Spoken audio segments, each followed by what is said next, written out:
रघु को ये वरदान देते हैं, आशीर्वाद देते हैं कि जिस तरह तुमने अपने पिता का नाम रोशन किया, अपने पिता की अपेक्षाओं पर खरे उतरे हो, ईश्वर कहते तुम्हारा पुत्र भी तुम्हारे अपेक्षाओं पर इसी तरह खरा उतरेगा और इसी तरह नाम कमाएगा।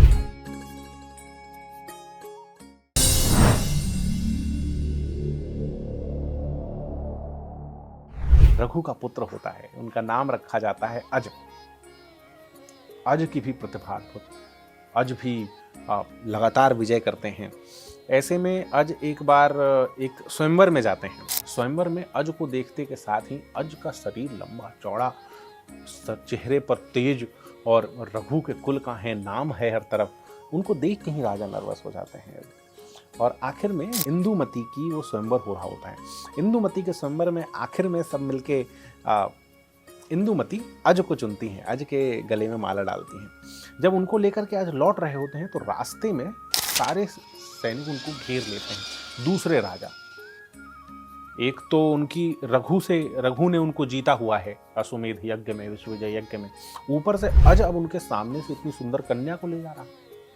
वो सब अज को राज्य की सीमा के बाहर घेर लेते हैं और युद्ध होना शुरू होता है।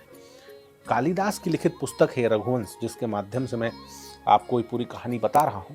कालिदास ने अद्भुत वर्णन किया है उस युद्ध का। उस युद्ध में एक समय पे जीतने लगते हैं, अज का तेज है, रघु की सेना है, अज जीतने लगते हैं। मगर उस समय वो राजाओं को मारने की जगह वहां पर एक बाण चलाते हैं, जो ऐसा बाण रहता है जिससे सब लोग सो जाते हैं और उनकी हत्या किए बिना उनसे जीत करके चले जाते हैं।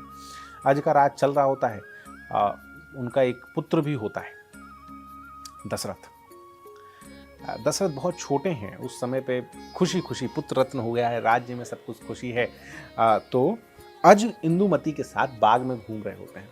तभी क्या होता है कि ऊपर से नारद मुनि कहीं जा रहे होते हैं भगवान की आराधना के लिए। अचानक से नारद मुनि के हाथ से पुष्प की एक माला छूट जाती है, वो नीचे गिरती है और वो सुनंदना के ऊपर गिरती है। नारद मुनि ऊपर से जा रहे होते हैं, उनके हाथों से पुष्प की एक माला छूटती है और वो इंदुमती के ऊपर गिरती है, और वो पुष्प की माला की चोट से इंदुमती के वहीं प्राण पखेरु निकल जाते हैं। अज को होता है कि फूल लगने से किसी की मृत्यु कैसे हो गई, बहुत शोक में चले जाते हैं, बहुत पीड़ा में चले जाते हैं। तो वशिष्ठ मुनि के एक शिष्य उनके पास आते हैं और कहते हैं कि मुनि यज्ञ में बैठ गए हैं और यज्ञ खत्म होने से पहले वो आश्रम नहीं छोड़ सकते, लेकिन उन्होंने आपके लिए संदेश भिजवाया है। उन्होंने कहा है कि एक बार एक ऋषि थे, ऋषि तृष्णबिंदु यज्ञ कर रहे थे।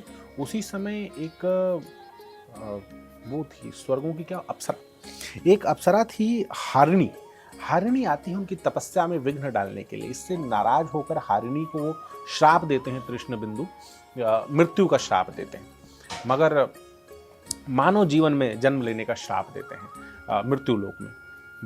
हारिणी बहुत माफी मांगती है, वो सब करती है।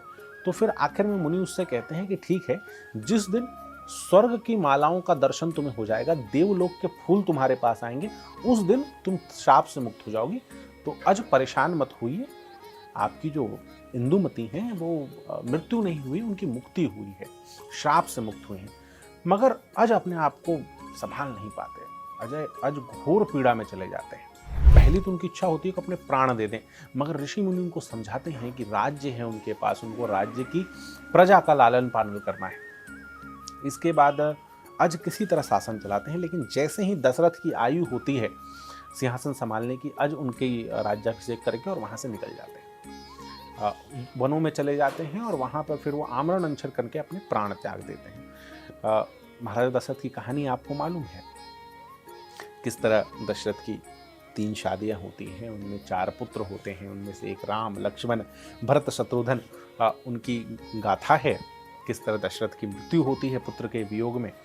राम शासन में आते हैं। भगवान राम की कहानी किसको नहीं मालूम, राम मंदिर के परिप्रेक्ष्य में हम सब बैठे हैं। भगवान राम किस तरह वनवासियों की सेना जमा करते हैं, लंका के ऊपर विजय करते हैं, रावण का वध करते हैं, पाप का अंत करते हैं। राम के बाद रघुवंश में 7 पुत्र होते हैं, उनमें सबसे बड़े कुश। राम के महालोक गमन के बाद, भगवान राम की जल समाधि के बाद कुश के हाथों में रघुवंश की सत्ता आती है और कुश ध्वज से शासन करना शुरू करते हैं। एक दिन कुश सो रहे होते हैं, तभी उन सो के उठते हैं तो क्या देखते हैं कि उनके सामने एक स्त्री खड़ी है।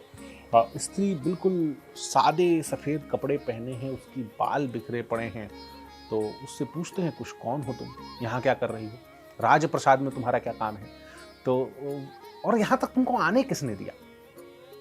तो महिला कहती है कि आप मुझे, एक बहुत भव्य राजसी राजधानी हुआ करती थी अयोध्या, आप मुझे उस अयोध्या की आदि देवता मान लो। एक समय पर मेरे ऊपर भगवान राम का शासन था, मगर आज स्थिति यह है कि अयोध्या में सियार घूमते हैं, अयोध्या में रहने वाला कोई नहीं है। आपने अपनी राजधानी कुशध्वज में बना ली। आपको अयोध्या वापस आइए, अयोध्या में शासन कीजिए, अयोध्या का पुनः विकास कीजिए। तो महाराज कुशध्वज छोड़ के अयोध्या की तरफ आते हैं और अयोध्या में वो वापस भगवान राम की जन्मभूमि, जो भगवान राम की जल समाधि लेने के बाद सरयू पूरी अयोध्या को अपने अंदर ले जाते हैं। तो ऐसे में आते हैं कुश, वापस से अयोध्या की स्थापना होती है। सबसे पहला निर्माण जो राम मंदिर का होता है वो कुश के हाथों होता है।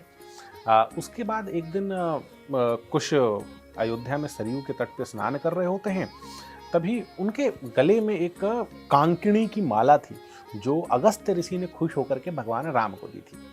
वो नहा रहे होते हैं, उसमें कंकणी की माला खो जाती। कंकणी का लोभ था कुश के मन में, ऐसा नहीं है, उनको वो चाहिए ही चाहिए था, कोई बहुत लगाव था, ऐसा नहीं है, मगर वो भगवान राम का चिन्ह था उनके पास।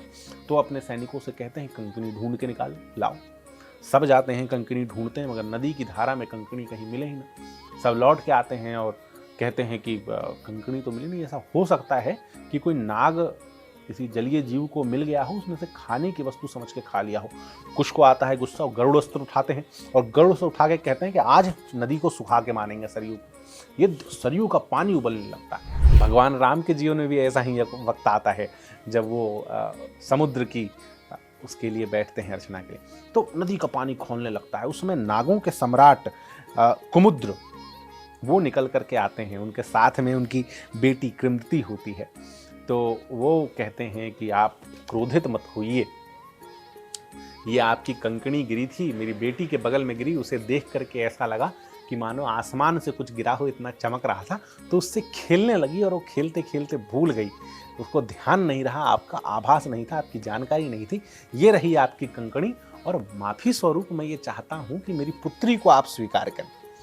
वहाँ पर कुश का विवाह होता है इनके साथ, कुमुद्रिति के साथ, और इन दोनों के विवाह से इन दोनों का विवाह होता है। उसके बाद इनको एक पुत्र होता है जिसका नाम प्रथम रखते हैं। ऐसे में देवलोक में एक आक्रमण होता है एक दैत्य का, और दैत्य के उस आक्रमण से मुकाबला करने के लिए भगवान इंद्र कुश को निमंत्रण भेजते हैं। कुश उस दैत्य से लड़ने के लिए जाते हैं, दैत्य का संहार कर देते हैं, मगर युद्ध में कुश भी मारे जाते हैं। उसके बाद प्रथम को गद्दी मिलती है। प्रथम के बाद भी ऐसे ही रघुवंश का विस्तार होता जाता है। उसके बाद 100 पीढ़ियों तक रघुवंश लगातार आगे बढ़ता है।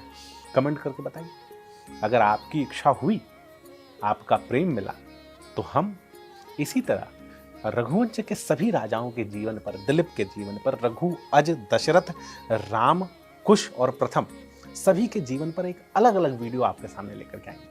हम फेसबुक, ट्विटर और इंस्टाग्राम पर भी मौजूद हैं। आपका बहुत बहुत धन्यवाद।